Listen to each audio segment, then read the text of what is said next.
This program is sponsored by Bet's Gold Coin. Join us for good food, fun, and hospitality. Bet's Gold Coin, family-friendly restaurant and sports tavern. Hi there, welcome to Old Town Mariposa, and we're back here with Jon Corippo. Jon, we opened a can of worms. Oh my gosh. And we just had a 20-minute discussion off camera. And two very opinionated people.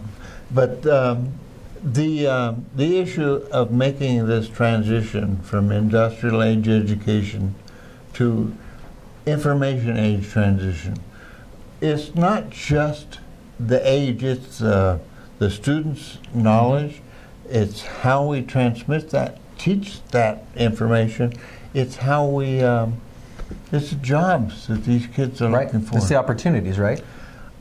Your perceptions are, well, I mean, take us there for it, the two systems. Well, you know, a quote that I really like, I'm going to give you two quotes right now that are very popular with teachers when I present. The first one says, if students are doing a worksheet and they can do it without help, they probably shouldn't be doing the worksheet.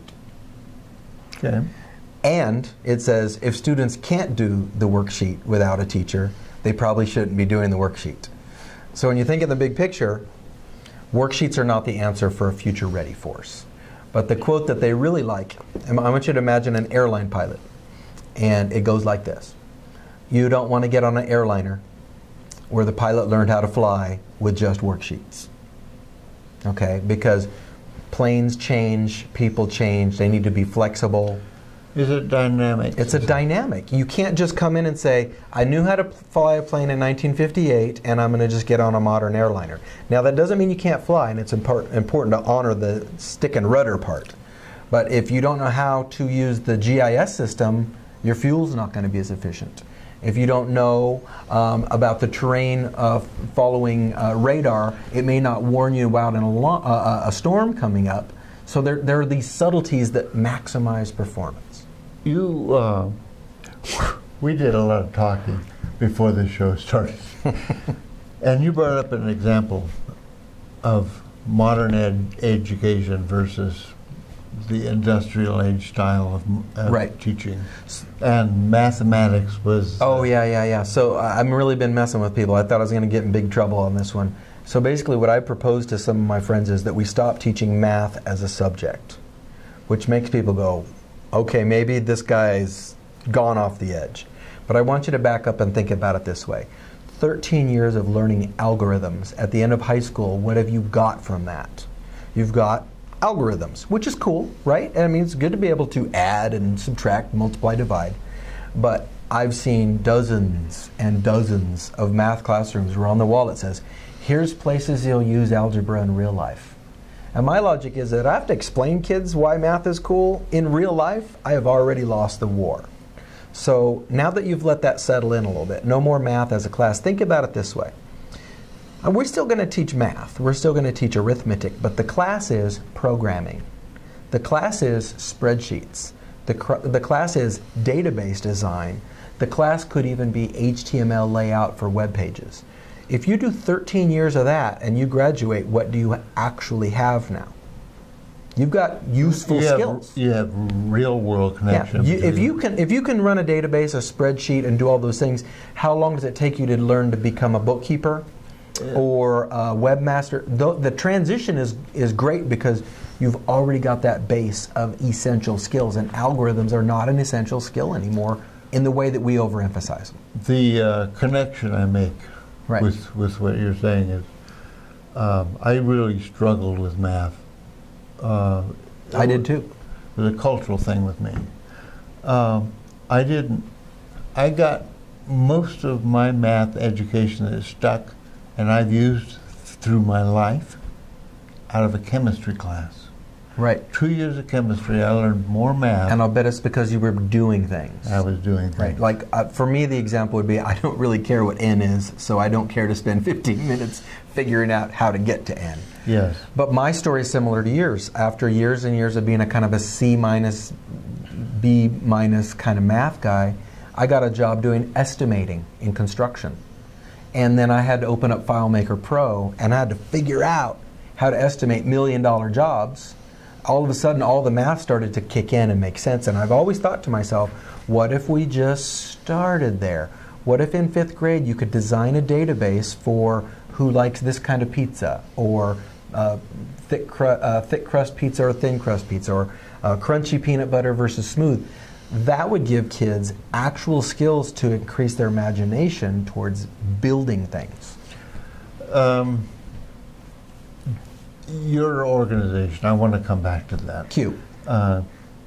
They're moving our educational system, providing tools for teachers to move our system into a information-based society. Well, it's important to note that we're not just about computers. What we are about is advanced lesson design, where computers are seamlessly involved. But here's where people get mixed up. Have you ever seen the old picture, Bob? I know it's probably in your classroom, where people put a funnel. The teacher puts a funnel in and dumps knowledge into your head. That's from the 1890s. In the future, we'll just dump knowledge. There's a lot of people that think that when you go to a computer-based class that you just put computers out, and the knowledge just, instead of dumping into their head through the funnel, is just dumping in through their eyes. That's a misapplication of the technology.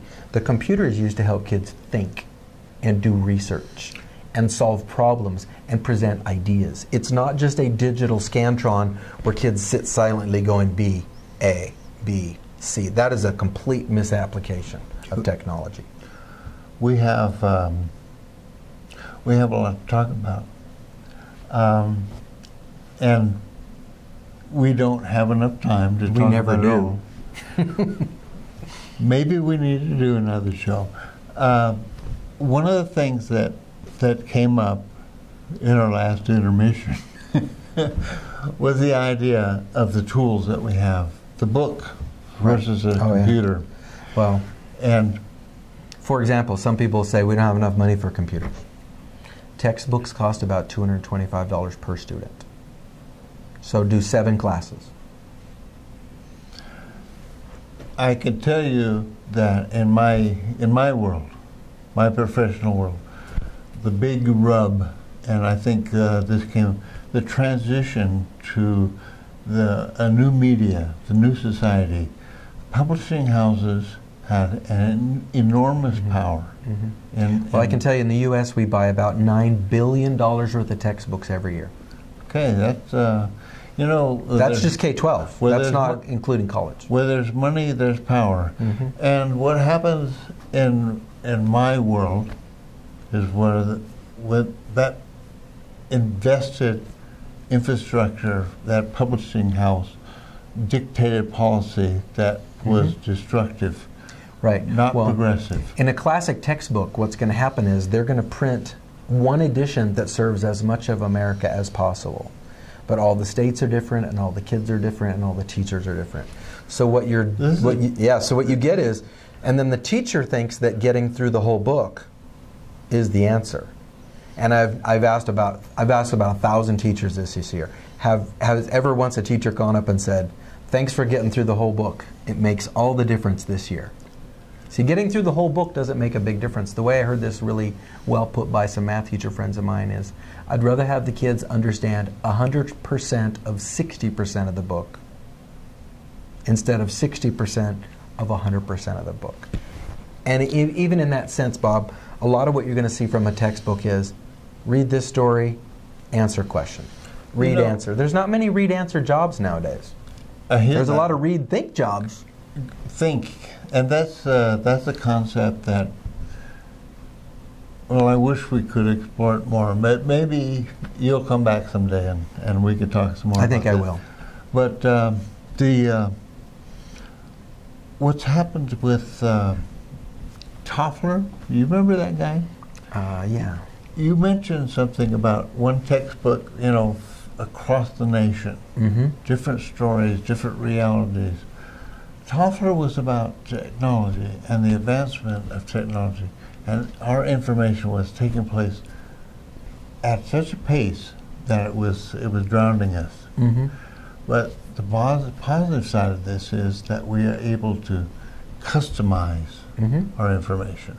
And that's what the new information age has done for us. And with textbooks, knowledge, math principles, chemistry principles, science, they're very fluid, right? Is Pluto a planet or not? Which textbook do you have? It depends. One of my favorite ones that's just a simple one for your viewers is this simple. In a classic American history textbook, you get 3 pages of World War II. I'm not sure that does the job. Well, and you might get 1 page of Korea.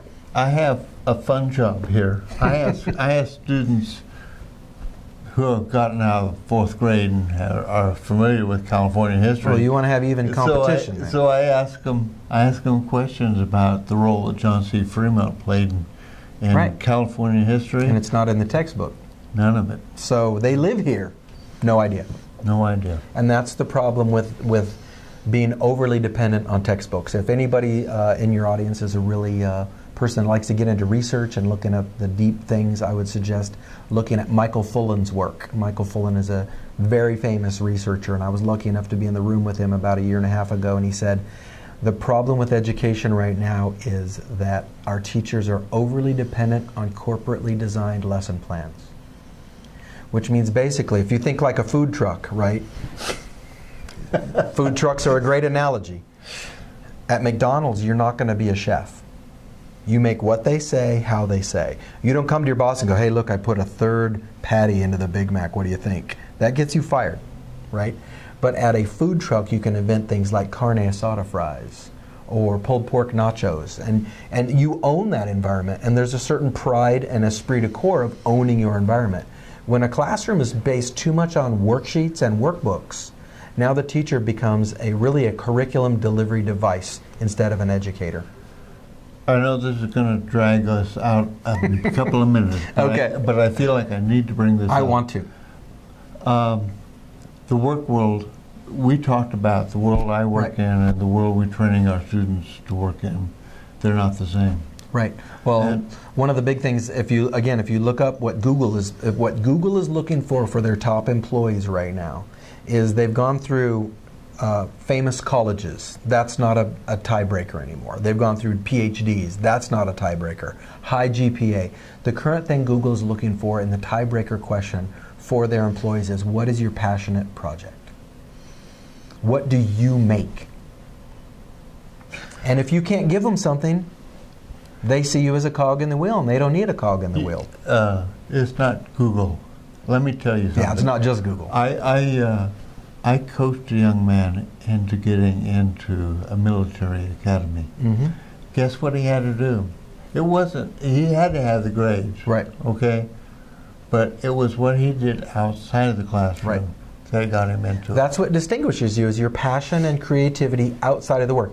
Now, this is not to say people don't esteem a GPA. When you say I'm a 4.5, people are like, ooh, yeah. But now when you've got 5 kids who are 4.5s, who are you going to pick? You're going to pick the kid that makes stuff. Because what do you want as an employer? Typically, you're going to want creativity. Now, there's some jobs where you don't. And I got to tell you, I've hired and fired a lot of people in my career. I bet. I heard you fired more than hired. Almost. Almost. But I tell you what, I've left every organization in a much better position after I left than they were when I came in.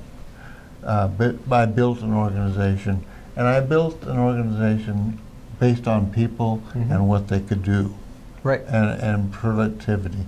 And I actually had a couple of PhDs working for me, and they weren't worth a damn.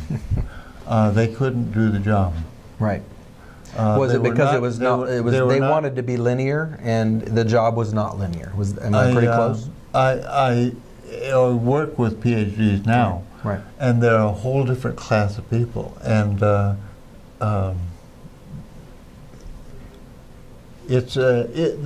educational system at the university level seems to have made a transition into this industrial age, from the industrial age into the information age, much more efficiently than lower. I would say college is a mixed bag. You're seeing the smaller, more agile colleges because remember, in college, you pay them to go. If you don't like it, you stop paying them.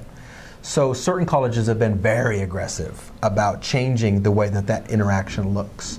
But you can still go to the University of Oregon and be in a math class with 350 people. How effective do you think that will be?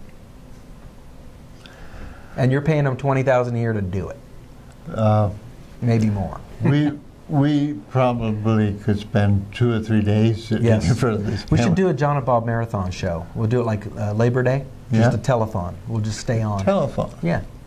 Okay. People can call in with educational ideas, and we'll just go for it. I know you guys are really worn down on this. You're tired of listening about to education, but this is probably the most important subject in all of our lives. It's the future of our nation. If you don't get this right, 20 years from now, it doesn't look good. And we want to bring it back and talk about education from the standpoint of lifelong learning.